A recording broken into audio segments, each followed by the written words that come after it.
Teachers deserve to make good money and to collectively bargain their contracts. Let me know if you agree and let's talk about it. If you're like, what does this girl know? I am a teacher and a union president, so I know a lot. And today we are looking at the teacher pay scale for Salt Lake City in Utah, and you can see right off the bat, they have a lot of columns that we like. It's 1, 2, 3, 4, 5, 6, 7. So it's a bachelor's degree and then a bachelor's degree plus 20 and plus 40, then a master's degree and MA plus 20 and plus 40, and then a PhD. Your teacher scales are like upside down from what we're used to seeing. So the first step for a teacher with a bachelor's degree is $60,000, which we love. That's what we want to say. With the bachelor's degree, you're only maxing out at $81,000 on step 10. We'd love to see that a little bit higher. But with a master's degree, you're starting with $66,000 and maxing out at $96,000. You can see even when it's maxed out at MA plus 20, they only have 13 steps, which we love, especially if you have access to collective bargaining, because the fewer steps, the better. There's a lot of math that goes into it, but just trust me.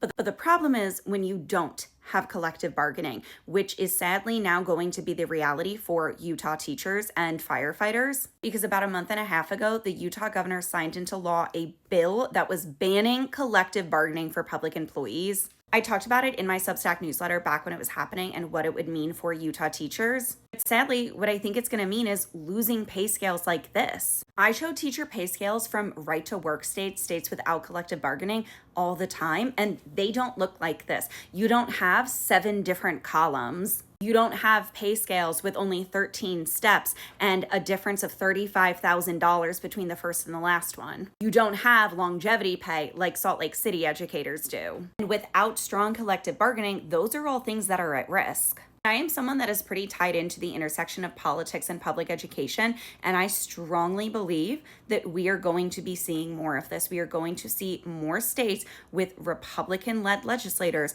trying to ban collective bargaining for teachers specifically, which means we all need to be paying very close attention to what our own state is doing and fighting like hell to keep the rights that we have. You might think that you are in a safe, blue, strong union state, but every single one of us is only one election away from losing everything. And like I said, I do have a bi-weekly newsletter, totally free to sign up for, where I talk about all of the current events impacting education and labor unions. It's where all of the other links are.